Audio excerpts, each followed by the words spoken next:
buenas tardes, hermanos, Dios les bendiga. Estoy nuevamente agradecido con mi Dios, también con el pastor Alejandro, de que una vez más me dé la oportunidad de poder estar aquí en su casa y sobre todo poder tener este tiempo de predicación.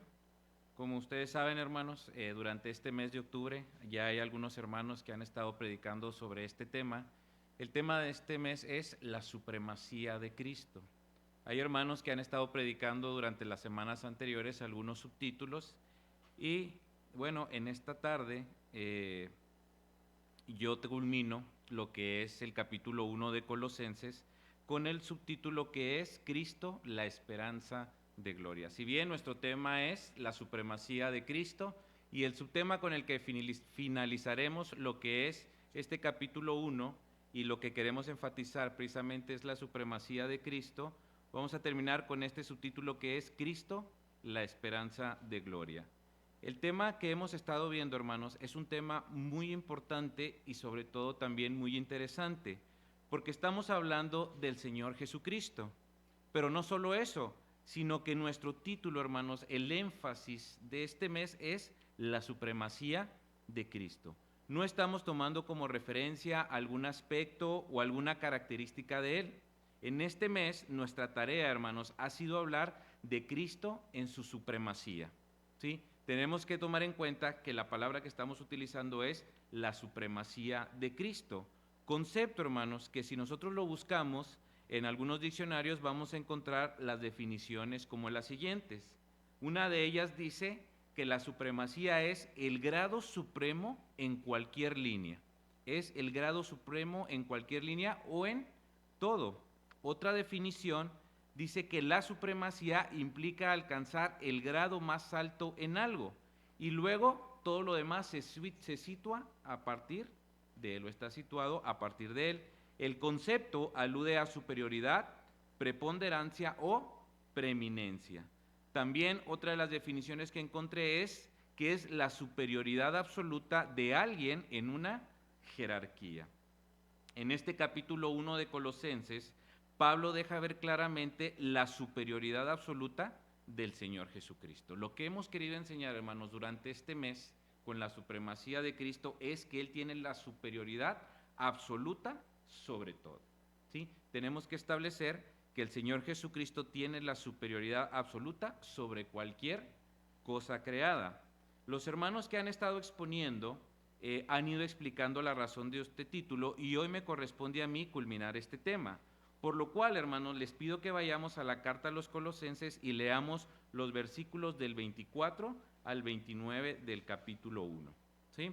Vamos ahí a Colosenses. Los hermanos anteriores que estuvieron predicando, ellos avanzaron desde el versículo 1 hasta el versículo 23. Y a mí me corresponde del versículo 24 al versículo 29. Bien, lo voy a leer yo, hermanos, ustedes síganme con su vista, por favor. Dice así.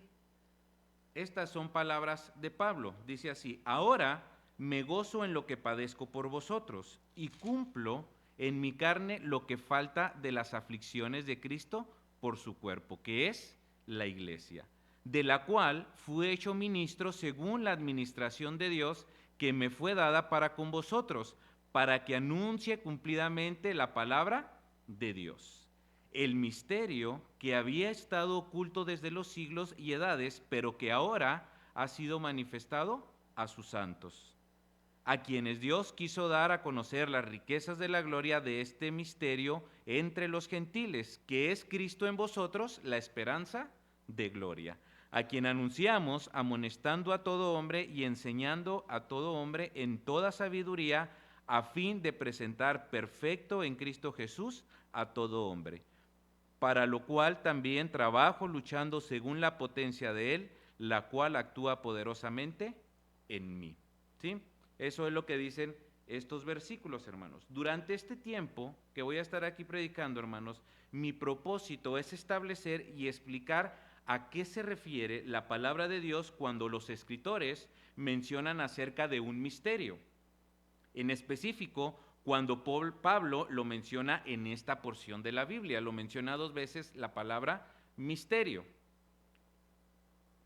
Por lo que una parte de mi predicación, hermanos, se enfocará en la explicación de esta palabra o de este concepto encontrada varias veces en la Biblia, además, a quién se refiere o qué es lo que revela el misterio mencionado en los versículos 26 y 27. ¿Sí? En los versículos 24 y 25, hermanos, encontramos que Pablo habla de un gozo, a pesar de lo que padece. Dice así: ahora me gozo en lo que padezco por vosotros, y cumplo en mi carne lo que falta de las aflicciones de Cristo por su cuerpo, que es la iglesia. De esto, hermanos, estaremos hablando un poco más adelante, porque me interesa que pasemos a los versículos 26 y 27. Pero hasta aquí, hermanos, Pablo nos habla de que fue hecho ministro para predicar el evangelio y que padece a causa de la predicación de la palabra y por el cuerpo de Cristo, que es la iglesia. Miren, vamos a leer los versículos 26 y 27. Dice así, síganme ustedes con su vista, hermanos, dice: el misterio que había estado oculto desde los siglos y edades, pero que ahora ha sido manifestado a sus santos, a quienes Dios quiso dar a conocer las riquezas de la gloria de este misterio entre los gentiles, que es Cristo en vosotros, la esperanza de gloria. En el versículo 25, hermanos, previo a estos, Pablo dice que fue hecho ministro de la iglesia por voluntad de Dios, para que anuncie la palabra de Dios. Ahora, aquí en el versículo 26 y 27 menciona la palabra misterio. Pero, ¿qué es un misterio, hermanos? Cuando nosotros lo encontramos en la palabra, ¿qué es un misterio? La utilización del término misterio dentro del ámbito cristiano ha tenido diversas connotaciones. Independientemente de la manera que lo utilizan los diversos escritores, tanto del Antiguo como del Nuevo Testamento, es necesario reconocer que se usa para referirse a diferentes tipos de misterios. Es decir, cada vez que se usa la palabra misterio, no se está refiriendo al mismo o al único misterio, ¿sí? Cada misterio tiene una definición o está revelado algo distinto. Varios escritores han utilizado esta palabra. Por ejemplo, Juan la utiliza 4 veces en Apocalipsis y en todas ellas es algo distinto. Daniel también la utiliza en el Antiguo Testamento, pero es para referirse a una revelación de sueños. Pablo también la utiliza en varias ocasiones. Por ejemplo, miren, aquí en Romanos 16, 25, dice lo siguiente referente a un misterio, dice: y al que puede confirmaros, según mi evangelio y la predicación de Jesucristo, según la revelación del misterio que se ha mantenido oculto desde los tiempos eternos, pero que ha sido manifestado ahora y que por las escrituras de los profetas, según el mandamiento del Dios eterno, se ha dado a conocer a todas las gentes para que obedezcan a la fe. Al único y sabio Dios sea la gloria mediante Jesucristo para siempre. Amén. ¿Sí? Aquí está hablando de un misterio. Hay otro ejemplo, miren, en 1 Corintios 15:51 dice lo siguiente: he aquí os digo un misterio. No todos dormiremos, pero todos seremos transformados. En un momento, en un abrir y cerrar de ojos, a la final trompeta, porque se tocará la trompeta y los muertos serán resucitados incorruptibles y nosotros seremos transformados. Aquí está hablando de otro misterio. Los misterios, hermanos, no es algo que esté oculto, es algo que ya ha sido revelado. ¿Sí? Cuando nosotros encontremos la palabra misterio en la Biblia, siempre va a ser algo que ya se está revelando, no es algo que se mantiene oculto, ¿sí? Es algo que ya se reveló. Bien, cuando se utiliza esta palabra, hermanos, se refiere a algo que permaneció oculto, pero que ya ha sido revelado, ¿sí? También hay quienes agregan, hermanos, que un misterio puede llegar a ser algo incomprensible para la lógica o razón humana, pero que Dios así lo establece en su palabra al momento de manifestarlo. Vuelvo a repetir esto. También hay quienes agregan que un misterio puede llegar a ser algo incomprensible para la lógica o razón humana, pero que Dios así lo establece en su palabra al momento de manifestarlo, ¿sí? Por ejemplo, el ejemplo que teníamos anterior que dice: he aquí os digo un misterio, ¿sí? No todos dormiremos, pero todos seremos transformados. En un momento, en un abrir y cerrar de ojos, a la final trompeta, porque se tocará la trompeta y los muertos serán resucitados incorruptibles y nosotros seremos transformados. Pareciera que para la razón humana o la lógica no tiene sentido, pero el Señor Jesucristo así lo establece. Entonces, hermanos, este misterio que aparece en la carta de Colosenses dice en el versículo 26 que había estado oculto desde los siglos y edades, pero que fue manifestado a sus santos. Aquí dice también, a quienes Dios quiso dar a conocer las riquezas de la gloria de este misterio entre los gentiles, que es Cristo en vosotros, la esperanza de gloria. Habiendo leído esto, hermanos, ¿cuál es pues este misterio? ¿Cuál es el misterio que está revelado aquí en el versículo 26 y 27? Lo vuelvo a leer, dice así: el misterio que había estado oculto desde los siglos y edades, pero que ahora ha sido manifestado a sus santos, a quienes Dios quiso dar a conocer las riquezas de la gloria de este misterio entre los gentiles, que es Cristo en vosotros, la esperanza de gloria. El misterio es, hermanos, Cristo en vosotros, la esperanza de gloria. En vosotros los creyentes, hermanos, Él, el Señor Jesucristo, es la esperanza de gloria. ¿Sí? Él es la esperanza de gloria y es el misterio que ha sido revelado. No olvidemos, hermanos, que nuestro título principal es la supremacía de Cristo, ¿sí? Y el subtítulo es Cristo en vosotros, la esperanza de gloria. Y que el misterio revelado es precisamente esto, ¿sí? Nuestro título, la supremacía de Cristo. Nuestro subtítulo y el misterio que está revelado es Cristo, la esperanza de gloria. Vayamos pues, hermanos, a definir en qué consiste la supremacía de Cristo, porque es llamado así en este misterio que menciona Pablo, ¿sí?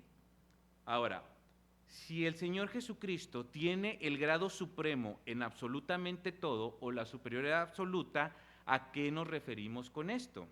Si bien, hermanos, toda la Escritura nos guía a Cristo, ¿sí? Incluso hemos oído decir que la Biblia es cristocéntrica. ¿Ustedes han oído hablar de eso, hermanos? Que la Biblia o que la palabra de Dios es cristocéntrica. Quiere decir que toda la palabra nos lleva a Cristo. Y es verdad, porque vamos a encontrar desde el Antiguo Testamento, hermanos, vamos a encontrar lo que son tipos, vamos a encontrar profecías, vamos a encontrar simbología, vamos a encontrar símiles y varias cosas que vamos a encontrar nosotros dentro de la palabra de Dios. Pero todas nos llevan ¿a quién, hermanos? Al Señor Jesucristo, ¿sí?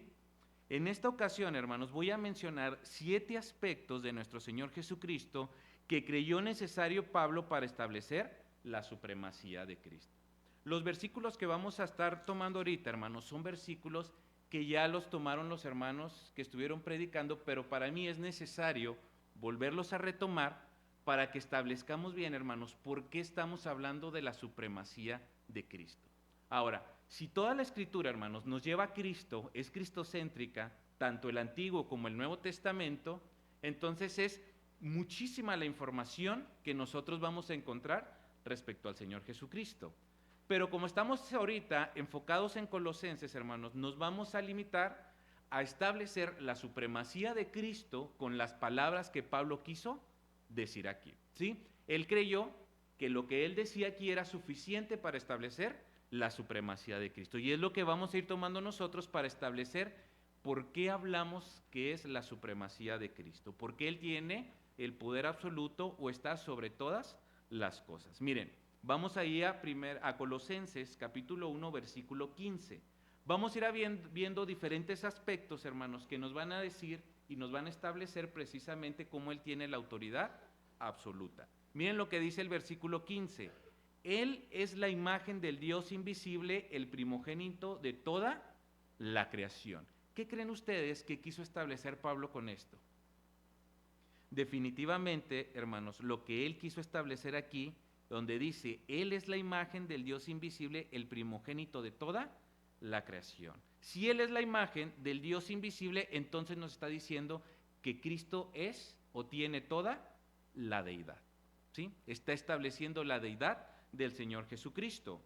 Ahora, el Señor Jesucristo, hermanos, es Dios mismo. A través de las Escrituras vamos a encontrar nosotros que tanto los escritores de los diferentes libros como el mismo Señor Jesucristo, estableció que Él tenía toda la deidad, que era el Dios mismo. A través de los siglos, hermanos, la deidad de Cristo ha sido atacada Tal es el caso de las diferentes doctrinas o los diferentes pensamientos que el hombre ha tenido respecto a la deidad del Señor Jesucristo. Miren, por ejemplo, tenemos a quienes se les llamaron los ebionitas, que ellos establecieron que Jesús era el hijo natural de José y de María, y así lo establecieron, atacando completamente su deidad. También existen los arrianos, que ellos dicen que Jesús no era eterno, era similar a Dios, pero no igual. También existen los nestorianos, que dicen que Cristo era dos personas, no podía ser o no podía estar dentro de la misma persona de Cristo la naturaleza divina o su deidad y una humana. Entonces dicen ellos que eran dos personas distintas, que había una persona divina y una persona terrenal. También están los eutiquianos, que ellos dicen que no era totalmente divino, sino que era una mezcla de las dos naturalezas, ¿sí? Agarraban parte de la humana, parte de su deidad, y entonces aquí se hace una mezcla y eso es lo que era la persona de Cristo. Y durante toda la historia, hermanos, siempre se ha atacado la deidad de Cristo de diferentes maneras. Pero la Escritura nos dice aquí en mismo Colosenses, hermanos, en versículo 2, capítulo 8, nos dice lo siguiente, hermanos, respecto a esto que nosotros podamos escuchar de la deidad de Cristo. Dice: mirad que nadie os engañe por medio de filosofías y huecas sutilezas según las tradiciones de los hombres, conforme a los rudimentos del mundo y no según Cristo, porque en él habita corporalmente toda la plenitud de la deidad. Sí, hermanos, en él habita completamente toda la plenitud de la deidad. ¿Qué es lo que estamos estableciendo, hermanos? ¿O qué quiso establecer Pablo? Que el Señor Jesucristo tenía la supremacía en cuanto a la deidad, porque Él es Dios mismo. Dice también en Juan 1:1, en el principio era el verbo, y el verbo era con Dios, y el verbo era Dios. Este era en el principio con Dios, hermanos. Entonces, con estas palabras de Pablo, se establece claramente que el Señor Jesucristo era Dios mismo y tenía la supremacía en cuanto a la deidad. Ahora, si leemos el siguiente versículo, hermanos, ustedes mismos van a encontrar a qué se refiere ahí Pablo en el siguiente versículo. Dice: porque en él fueron creadas todas las cosas, las que hay en los cielos y las que hay en la tierra, visibles e invisibles, sean tronos, sean dominios, sean principados, sean potestades, todo fue creado por medio de él y para él. ¿En qué más tenía él la supremacía, hermanos? Era Dios mismo, pero aparte él era él, el creador. Él tenía la supremacía como creador. Por eso dice estas palabras Pablo, que él creó todas las cosas. Por eso, hermanos, dice esto Pablo: el Señor Jesucristo, Dios mismo, es el creador de todas las cosas. También si vamos al Evangelio de Juan, dice el 1:3, capítulo 1, versículo 3, dice: todas las cosas por él fueron hechas y sin él nada de lo que ha sido hecho fue hecho. Quiere decir que no solamente es Dios mismo, sino que él es el creador de las cosas, porque él es Dios mismo. Ahora, leemos el versículo 17 y vamos a encontrar también a qué se refiere Pablo aquí. Dice: y él es antes de todas las cosas y todas las cosas en él subsisten. ¿Cuál era la otra característica que establecía Pablo aquí? Era, hermano, su eternidad. Él es eterno, es Dios mismo, es creador y aparte es eterno. Dice Colosenses 1:17, dice: y él es antes de todas las cosas y todas las cosas en él subsisten. El Señor Jesús dijo a los judíos en aquella discusión que sostuvo con ellos en Juan 8:58, dice: Jesús les dijo: de cierto os digo, antes que Abraham fuese, yo soy. Los judíos sabían claramente a qué se refería esta frase cuando el Señor Jesucristo dijo: yo soy, que se refería a Dios mismo, y Él es eterno, ¿sí? Hasta aquí, hermanos, hasta estos versículos, si nosotros vemos, a Pablo le fue suficiente establecer la parte de la supremacía de Cristo en cuanto a su deidad, con dos atributos que solo Dios puede tener, como es la eternidad y el creador de todas las cosas. Pablo creyó suficiente para establecer la supremacía de Cristo en cuanto a su deidad. ¿Qué dicen sus palabras? Él es Dios mismo, Él es creador de todas las cosas y Él es eterno. ¿Quién más puede tener eso, hermanos? Solamente Dios. ¿Y qué dijo? La supremacía del Señor Jesucristo aquí está en cuanto a su deidad. Ahora, pero la supremacía de Cristo, hermanos, no solo termina en su deidad, también abarca su humanidad. Debemos establecer esto, hermanos, para que podamos explicar de manera completa este misterio que nos aparece aquí en Colosenses, revelado a ellos mismos, y que sepamos por qué Él, el Señor Jesucristo, es nuestra esperanza de gloria. No nos podemos limitar, hermanos, a establecer la supremacía de Cristo únicamente con su deidad. Su supremacía abarca incluso su humanidad, y es lo que vamos a ver a continuación. No solamente la deidad de Cristo ha sido atacada, también su humanidad así lo ha sido. Tal es el caso, hermanos, de los docetistas, quienes ellos decían o establecían que era solo una apariencia humana, que no era una humanidad completa, sino solamente como una apariencia. También dice Cerinto que Jesús era un hombre ordinario y Cristo un espíritu superior. Decía él, Jesús es un hombre ordinario, Cristo es un espíritu superior, que al momento en el que el Señor Jesucristo fue bautizado, entonces este Cristo descendió hacia su persona. Esto es lo que dice Cerinto, atacando la humanidad de Cristo. También veíamos ahorita donde decíamos que los nestorianos, donde dicen que eran dos personas distintas, una humana y una con su deidad. Y también tenemos a los eutiquianos, que los mencionamos ahorita, que dicen ellos que era una mezcla de las dos naturalezas. Quiere decir que ataca tanto su deidad como su humanidad. Y a través de los años, hermanos, y a través de los tiempos, siempre vamos a ver que la persona de Cristo va a ser atacada, tanto su deidad como su humanidad. ¿Y qué es lo que nos corresponde a nosotros, hermanos? Establecer la supremacía de Cristo en toda su persona, tanto en su deidad como en su humanidad. ¿Sí? Ahora, dice el versículo 18, miren lo que dice aquí el versículo 18 y el versículo 19. Dice así, hermanos, y Él, el Señor Jesucristo, es la cabeza del cuerpo, que es la iglesia, el que es el principio, el primogénito de entre los muertos, para que en todo tenga la preeminencia. Y por cuanto agradó al Padre que en Él habitase toda la plenitud. Ahora, aquí lo que estamos viendo, hermanos, lo que estamos viendo nosotros, hermanos, lo que dice el versículo 18, lo vuelvo a repetir, dice, y Él es la cabeza del cuerpo, que es la iglesia.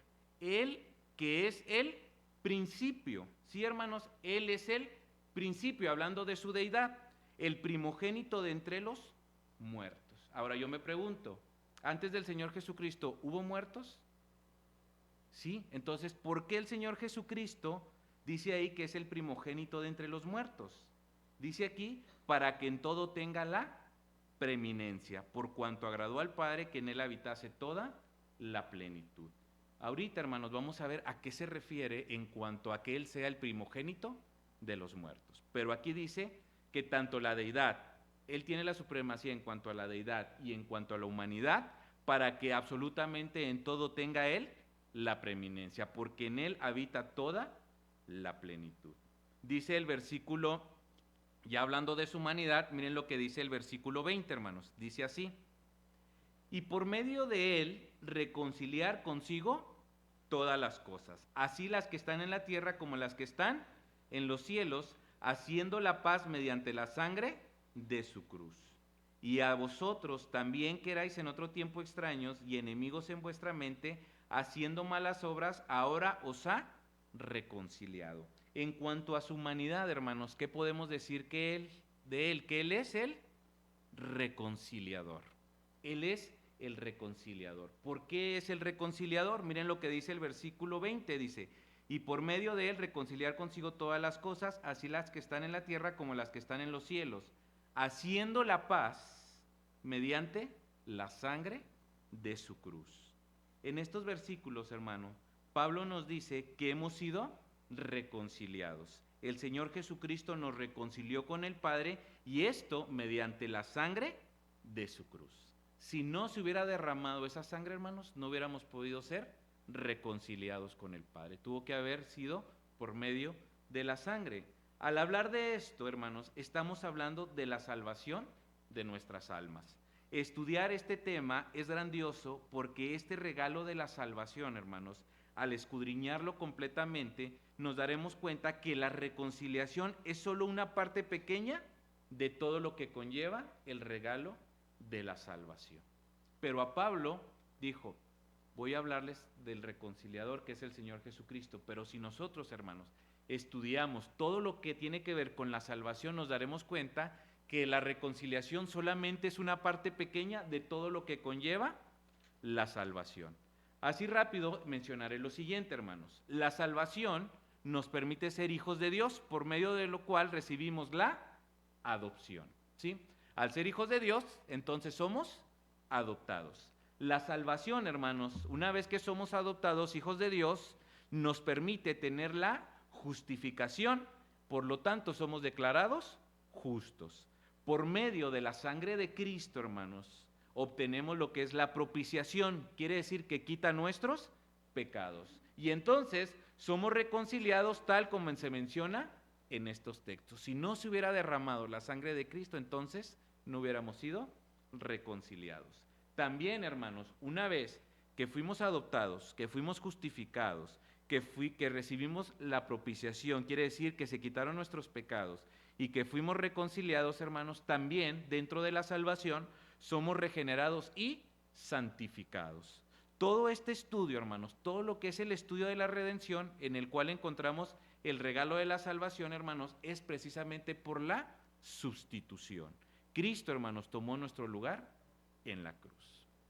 Si el Señor Jesucristo no hubiera tomado nuestro lugar en la cruz, hermanos, entonces todo este regalo de la salvación, todo lo que es la adopción, la justificación, la reconciliación, la regeneración, la santificación, hermanos, todo esto no hubiera existido. Entonces, por eso es necesario, hermanos, que establezcamos la preeminencia del Señor Jesucristo tanto en su deidad como en su humanidad. Él, hermanos, no estimó ser igual a Dios, sino que se humilló a sí mismo. Él, hermanos, tiene la supremacía como reconciliador. Una vez que fue humano, entonces Pablo dice aquí que Él es el reconciliador y en su humanidad, hermanos, Él tiene la supremacía en cuanto a la reconciliación. Ahora, no solamente eso, también, hermanos, empezamos a leer, ahorita que iniciamos la predicación, leímos el versículo 24, miren lo que dice aquí. Ahora me gozo en lo que padezco por vosotros y cumplo en mi carne lo que falta de las aflicciones de Cristo, por su cuerpo que es la iglesia. El Señor Jesucristo, hermanos, también tiene la supremacía en cuanto a las aflicciones. Dice Pablo que Él se goza de lo que padece, pero quien padeció primeramente fue el Señor Jesucristo. Por eso Él tiene la supremacía en cuanto a las aflicciones. El Señor Jesús le enseñó a sus discípulos que le era necesario padecer y ser desechado. En Marcos 8:31 dice lo siguiente: y comenzó a enseñarles que le era necesario al Hijo del Hombre padecer mucho y ser desechado por los ancianos, por los principales sacerdotes y por los escribas, y ser muerto y resucitar después de 3 días. Los discípulos de Cristo, hermanos, entendieron bien esto. Si el Señor Jesucristo había de padecer por hablar de sí mismo, porque el Señor Jesucristo, ¿por quién padeció, hermanos? Por Él. ¿A quién predicaba Él? A sí mismo. A sí mismo se predicaba Él. Cuando el Señor Jesucristo padecía y tenía aflicciones, hermanos, era porque se predicaba a Él mismo. Nosotros, a través de la predicación de ese evangelio, hemos recibido bendiciones, pero el Señor Jesucristo padeció por Él mismo. ¿Por qué? Porque Él se predicaba como Dios mismo y quien vendría a salvar al hombre de sus pecados. Así también, todo aquel que predique a Cristo deberá experimentar padecimientos o aflicciones. Fíjense lo que dice Pedro y Juan, ellos se gozaban de padecer por Cristo. Allá en Hechos 5:41, hermanos, antes de la elección de los diáconos, dice la palabra de Dios que Pablo y Juan fueron arrestados, fueron llevados al concilio y ahí fueron entrevistados y fueron golpeados, fueron azotados y luego los soltaron. Y luego dice que una vez que pasó esto, dice, y ellos salieron de la presencia del concilio gozosos de haber sido tenidos por dignos de padecer afrenta por causa del nombre. Y todos los días en el templo y por las casas no cesaban de enseñar y predicar a Jesucristo. Pablo menciona, ahora me gozo en lo que padezco. Filipenses 1:29 dice, hermanos, porque a vosotros os es concedido a causa de Cristo no solo que creáis en Él, sino que también padezcáis por Él. El Señor Jesucristo, hermanos, fue el primero que padeció a causa del Evangelio. Por eso, en su humanidad, Él tiene la preeminencia o tiene la supremacía en cuanto a las aflicciones. Todo lo que el hombre pueda padecer, hermanos, no se compara con las aflicciones que tuvo el Señor Jesucristo. Por eso Él tiene la supremacía. No hay nadie, hermanos, que pueda padecer o tener las aflicciones que Él tuvo. Por eso, tanto Pedro, como Juan, como Pablo, dice ahí que ellos se gozaban de tenerlos por haber padecido a causa del nombre, a causa del Señor Jesucristo. Ellos se gozaban de haber padecido por el Señor Jesucristo.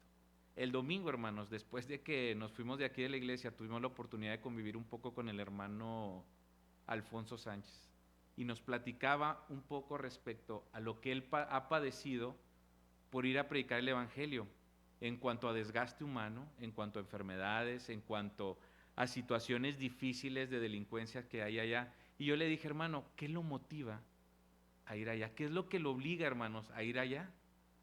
Y me dice, hermano, es el llamado. Es el llamado. Lo que pueda padecer es por el llamado, hermanos. Y yo, al ver una persona recibir a Cristo en su corazón, me doy por bien vencido. Y platicaba respecto a eso.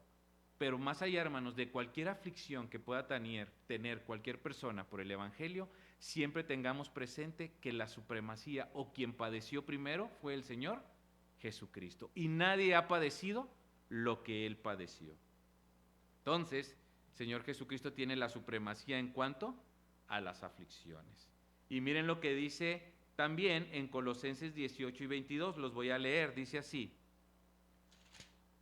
Y Él es la cabeza del cuerpo, que es la iglesia, Él que es el principio y el primogénito de entre los muertos, para que en todo tenga la preeminencia. Versículo 22, en su cuerpo de carne, por medio de la muerte, para presentaros santos y sin mancha, irreprensibles delante de Él. Otro aspecto, hermanos, que menciona Pablo y que destaca la supremacía de Cristo es en cuanto a su muerte y su resurrección. El Señor Jesucristo, hermanos, la muerte del Señor Jesucristo, aunque decíamos ahorita que hubo mucha gente que murió previo al Señor Jesucristo, pero aquí establece que Él es el primogénito de entre los muertos. Los padecimientos de Cristo, hermanos, no solo eran desprecios, golpes, insultos. Sus padecimientos, hermanos, abarcan hasta su muerte. ¿Sí? Acabamos de leer en Marcos 8:31, donde decía que le era necesario padecer, morir y resucitar dentro de 3 días. En los evangelios, hermanos, encontramos que Él se entristeció, Él lloró, fue tentado, tuvo sed y muchas cosas más que podemos encontrar en los evangelios. Estos, hermanos, destacan su humanidad, pero previo a su muerte, dice Lucas 22:44, dice, y estando en agonía, oraba más intensamente y era su sudor como grandes gotas de sangre que caían hasta la tierra. Hermanos, si nosotros leemos los evangelios, nos vamos a dar cuenta que establece perfectamente la humanidad de Cristo. Él fue verdaderamente hombre. En todos los aspectos fue verdaderamente humano. Es por eso que Pablo en esta carta, hermanos, no solo establece la supremacía de Cristo en cuanto a su deidad, sino también en cuanto a su humanidad. Era necesario que Él fuera el primogénito entre los muertos, como se menciona en el versículo 18, porque también era necesario que Él fuera el primogénito en resucitar con un cuerpo glorificado. Esa es la diferencia entre la persona de Cristo en cuanto a su muerte. El Señor Jesucristo fue el primero que murió, pero que resucitó con un cuerpo glorificado. Por eso, hermanos, también tiene la preeminencia en cuanto a su muerte y su resurrección. Él, su muerte fue la única muerte, hermanos, en cuanto que fue muerto y resucitado con un cuerpo glorificado. ¿Hubo gente que resucitó en tiempos anteriores, antes de que muriera el Señor Jesucristo? Sí. Conocemos la historia de Lázaro. ¿De quién más? ¿De cuál más conocemos, hermanos? Pero la que es más rápido encontramos es la de Lázaro. Lázaro, cuando resucitó, ¿resucitó con un cuerpo glorificado? No. El primero que resucitó con un cuerpo glorificado fue el Señor Jesucristo. Por eso, hermanos, Él tiene la supremacía en cuanto a su muerte y su resurrección, porque no es una resurrección, no es una muerte ni una resurrección como las demás. Es una muerte y una resurrección con un cuerpo glorificado. Por eso Él tiene la supremacía en cuanto a esto. Ahora, tenemos una más, hermanos, la séptima. Dice aquí en Colosenses 1:26, miren lo que dice. El misterio que había estado oculto desde los siglos y edades, pero que ahora ha sido manifestado a sus santos. Dice el 27, a quienes Dios quiso dar a conocer las riquezas de la gloria de este misterio entre los gentiles, que es Cristo en vosotros, la esperanza de gloria. Nuestro subtítulo, hermanos, dice que Cristo es la esperanza de gloria. Ya establecimos nosotros ahorita que sí hay la supremacía de Cristo, y esa es en cuanto a su deidad y en cuanto a su humanidad.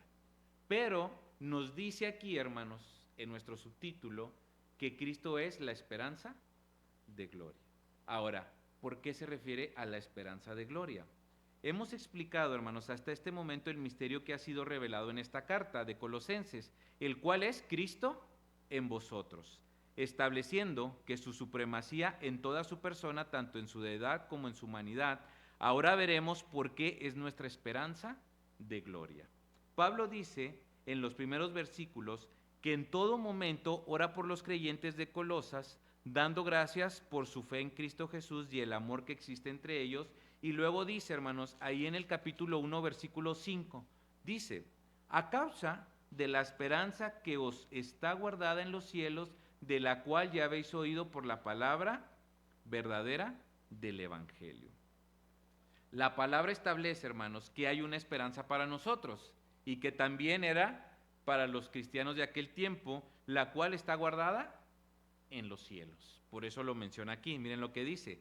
A causa de la esperanza que os está guardada en los cielos, de la cual ya habéis oído por la palabra verdadera del Evangelio. Ahora, hermanos, quiero que leamos estos versículos que están en Primera de Pedro, donde se describe la esperanza que tenemos. Miren, vayan a su Biblia, allí en Primera de Pedro 1:3. Primera de Pedro 1:3. Miren lo que dice aquí. Dice lo siguiente. Así, dice así, hermanos. Bendito el Dios y Padre de nuestro Señor Jesucristo, que según su grande misericordia nos hizo renacer para una esperanza viva, por la resurrección de Jesucristo de los muertos. Esa esperanza, hermanos, surge a partir de ¿cuándo? De la resurrección del Señor Jesucristo, porque esa resurrección fue con un cuerpo glorificado. Dice así, de los muertos, para una herencia incorruptible, incontaminada e inmarcesible, reservada en los cielos para vosotros. Quiere decir, hermanos, para nosotros, que sois guardados por el poder de Dios mediante la fe para alcanzar la salvación que está preparada para ser manifestada en el tiempo postrero, en lo cual vosotros os alegráis. Nos alegramos, hermanos, con esta esperanza. Dice que esta esperanza está guardada ¿en dónde? En los cielos. Y esa esperanza es para nosotros. Y esa esperanza surge a partir de la resurrección de nuestro Señor Jesucristo, en lo cual vosotros os alegráis. Aunque ahora, hermanos, por un poco de tiempo, si es necesario, tengáis que ser afligidos en diversas pruebas. ¿El Señor Jesucristo fue afligido, hermanos? Bueno, tal vez, hermanos, es necesario que nosotros también seamos afligidos por un poco de tiempo. Dice ahí, para que sometida a prueba vuestra fe, mucho más preciosa que el oro, el cual, aunque perecedero, se prueba con fuego, sea hallada en alabanza, gloria y honra cuando sea manifestado Jesucristo.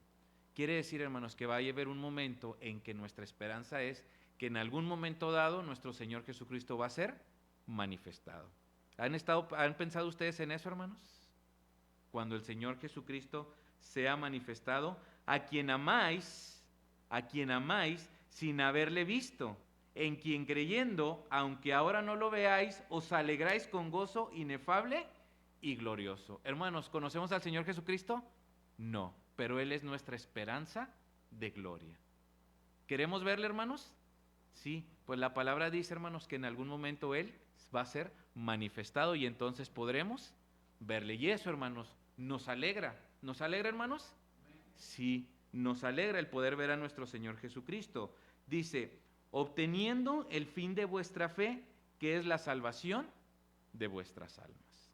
Hasta ese momento, hermanos, cuando el Señor Jesucristo se manifieste y le podamos ver, entonces hasta ese momento vamos a recibir la salvación de nuestras almas. Ahorita, hermanos, ¿somos salvos?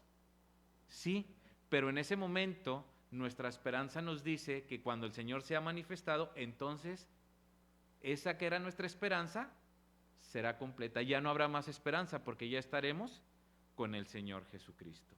Dice aquí, nuestra esperanza, hermanos, se centra en poder ver manifestado a nuestro Señor Jesucristo. Es un momento que todo creyente debe estar esperando con gozo y paciencia. Con gozo y paciencia. ¿Pudiéramos ir ya a la presencia de nuestro Dios, hermanos? Si Él quiere, sí. Pero si nos tiene aquí, hermanos, tenemos que esperar con gozo y con paciencia, porque sabemos que ese tiempo ha de llegar. Ya vimos que tenemos una esperanza, pero Él, hermanos, el Señor Jesucristo, es la esperanza en gloria. Vendrá por nosotros, pero lo más especial, hermanos, y sorprendente es que estaremos con Él. Leamos también estas palabras de nuestro Señor Jesucristo. Miren lo que dice en Juan 17:1. Miren lo que dice Él. En Juan 17:1, miren lo que dice Él respecto a esto. Son palabras de Él. Esto, hermanos, es previo a su muerte. Recordemos que cuando el Señor Jesucristo, Él sabía, en su deidad sabía cuál era el propósito de Él en la tierra, pero en cuanto a su humanidad, dice que Él estaba en agonía, que Él estaba pasando por un momento difícil. Pero miren las palabras que Él dice aquí. Dice, estas cosas habló Jesús levantando los ojos al cielo y dijo, Padre, la hora ha llegado, glorifica a tu Hijo para que también tu Hijo te glorifique a ti. Como le has dado potestad sobre toda carne, para que dé vida eterna a todos los que le diste, y esta es la vida eterna, que te conozcan a ti, el único Dios verdadero, y a Jesucristo, a quien has enviado. Yo te he glorificado en la tierra, he acabado la obra que me diste que hiciese. Ahora pues, Padre, glorifícame a tu lado tuyo, con aquella gloria que tuve contigo antes que el mundo fuese. Nuestro Señor Jesucristo, hermanos, Él es Dios, es eterno, porque Él estuvo en esa gloria. Sin embargo, no escatimó ser igual a Dios y vino, hermanos, a sufrir aflicciones para predicarse Él mismo, pero que nosotros, hermanos, gracias a eso, podemos llegar a ser salvos y tener esta esperanza que es nuestro Señor Jesucristo, nuestra esperanza en gloria. Miren lo que dice el versículo 24 ahí en Juan. Dice así, Padre, aquellos que me has dado, quiero que donde yo estoy, también ellos estén conmigo, para que vean mi gloria que me has dado, porque me has amado desde antes de la fundación del mundo. El Señor Jesucristo, hermanos, quiere que estemos con Él en la gloria. Por eso Él es nuestra esperanza de gloria. Fíjense lo que dice en Hebreos también, hermanos. Ahí en Hebreos 1, versículo 1, dice, Dios, habiendo hablado muchas veces y de muchas maneras en otro tiempo, a los padres por los profetas, y estos postreros días nos ha hablado por el Hijo, a quien constituyó heredero de todo y por quien asimismo hizo el universo. Y miren lo que dice aquí adelante, dice, el cual, siendo el resplandor de su gloria y la imagen misma de su sustancia, y quien sustenta todas las cosas con la palabra de su poder, habiendo efectuado la purificación de nuestros pecados por medio de sí mismo, se sentó a la diestra de la majestad en las alturas. En el versículo de Juan decía el Señor Jesucristo: glorifícame como cuando estuve antes de la fundación del mundo. Aquí en Hebreos nos dice que Él ya se sentó en esa gloria. Miren lo que dice al final del versículo 3. Bueno, leo otra vez completo el versículo 3, dice: el cual, siendo el resplandor de su gloria y la imagen misma de su sustancia, y quien sustenta todas las cosas con la palabra de su poder, habiendo efectuado la purificación de nuestros pecados, esto lo hizo a través de su muerte y su resurrección, hermanos, por medio de sí mismo, se sentó a la diestra de la majestad en las alturas. Él ya está en la gloria, hermanos. Él ya está en la gloria que le pedía al Padre. Y Él, hermanos, quiere que estemos allí con Él. Definitivamente Cristo en nosotros los creyentes, en los cristianos, en los hijos de Dios, es verdaderamente nuestra esperanza de gloria. Le veremos venir por nosotros, ya sea, hermanos, que hayamos muerto o que aún vivamos, seremos glorificados, así como Él fue glorificado. Sea que muramos, hermanos, no se acaba la esperanza, seremos glorificados. O sea que estemos vivos, hermanos, igual seremos glorificados. ¿Cuál les gustaría, hermanos, que fuera mejor? Una vez que hayamos dormido y luego después ser glorificados, o que aún estando en vida podamos experimentar esa glorificación. Cuando recordemos, hermanos, la supremacía de Cristo, siempre debe de ser en toda su persona, en su deidad y en su humanidad, su humillación y su glorificación. Siempre, hermanos, la supremacía de Cristo es en toda su persona, en su deidad y en su humanidad. Para poder finalizar, hermanos, los invito a que ya por último vayamos a 1 Corintios, capítulo 15, para que leamos esto, hermanos, y poder terminar en esta noche.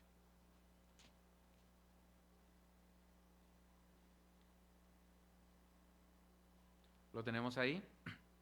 Es 1 Corintios, capítulo 15, versículo 40. Voy a leer el 40, hermanos, y de ahí me voy a brincar al versículo 49, ¿sí? Versículo 40 y luego me voy a brincar al versículo 49. Miren lo que dice, hermanos, síganme ustedes ahí. Dice: y hay cuerpos celestiales y cuerpos terrenales. ¿Sí, hermanos? ¿Tenemos ahorita cuál cuerpo? Terrenal. Pero hay un cuerpo celestial. Pero una es la gloria de los celestiales y otra de los terrenales. Dice el 49. Y así como hemos traído la imagen del terrenal, traeremos también la imagen del celestial. Pero esto digo, hermanos, que la carne y la sangre no pueden heredar el reino de Dios, ni la corrupción hereda la incorrupción. No podemos, hermanos, ir a la gloria de Dios con este cuerpo. No podemos ir. Por eso dice: pero esto digo, hermanos, que la carne y la sangre no pueden heredar el reino de Dios, ni la corrupción heredar la incorrupción. ¿Seremos entonces qué? Glorificados. Dice: he aquí os digo un misterio. No todos dormiremos, pero todos seremos transformados. En un momento, en un abrir y cerrar de ojos, a la final trompeta, porque se tocará la trompeta y los muertos serán resucitados incorruptibles. ¿A qué se refiere esta palabra incorruptibles, hermanos? Glorificados. Y nosotros seremos transformados, porque es necesario que esto corruptible se vista de incorrupción y esto mortal, hermanos, se vista de inmortalidad. Y cuando esto corruptible se haya vestido de incorrupción y esto mortal se haya vestido de inmortalidad, entonces se cumplirá la palabra que está escrita: sorbida es la muerte en victoria. En ese tiempo, hermanos, lo que hoy es nuestra esperanza, porque hoy, hermanos, nuestra esperanza es el Señor Jesucristo. Él es nuestra esperanza de gloria. Siempre tengamos presente el misterio que se revela en Colosenses es Cristo en vosotros, la esperanza de gloria. Hasta hoy, hermanos, sigue siendo nuestra esperanza, pero se hará realidad.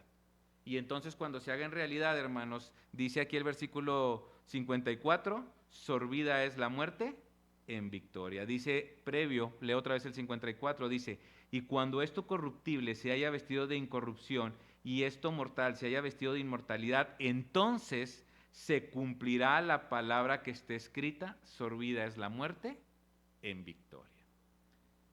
Esperemos, hermanos, esperemos que todos y cada uno de los creyentes vivamos gozosos y felices que tenemos esta esperanza.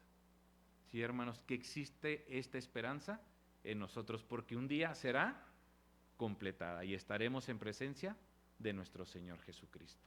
Hermanos, el Señor Jesucristo tiene la supremacía sobre todo, siendo Dios y siendo humano. En su muerte y en su resurrección, Él tiene la supremacía sobre todo. Y Él, hermanos, es nuestra esperanza en gloria. Un día será manifestado, le veremos y estaremos con Él. Vamos a orar, hermanos.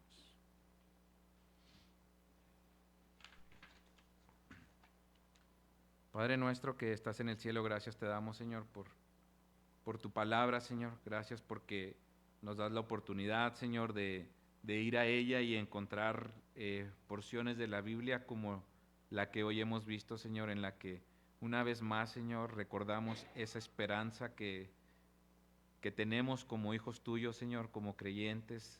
Recordamos cuando se nos predicó el Evangelio las primeras veces, Señor, y que tu Espíritu Santo nos dio el entendimiento, la iluminación, y que entendimos, Señor, que siendo hijos tuyos, teniéndote a ti en nuestros corazones, entonces podríamos vivir gozosos con esta esperanza, Señor.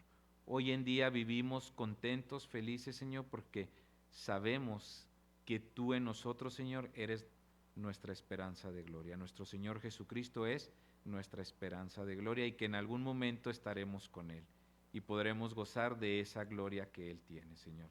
Gracias te damos, Señor. Sabemos que nuestro Señor Jesucristo padeció en esta tierra, tuvo aflicciones, Señor, y que posiblemente nosotros iremos a pasar por ellas. Pero eso, Señor, no apaga nuestra alegría y nuestro gozo de la esperanza que tenemos guardada en los cielos. Te pedimos, Señor, que nunca permitas que se nos olvide esto ni que se nos quite de la mente. Gracias, Señor, por nuestro Señor Jesucristo. Gracias por su deidad. Gracias por su humanidad. Gracias, Señor, porque Él estuvo en la cruz por nosotros, Señor, resucitó a los 3 días y gracias a que Él pudo hacerlo así, Señor, murió, resucitó con un cuerpo glorificado, sabemos que nosotros también podemos hacerlo. Gracias, Señor, nos ponemos en tus manos, dándote gracias por todo.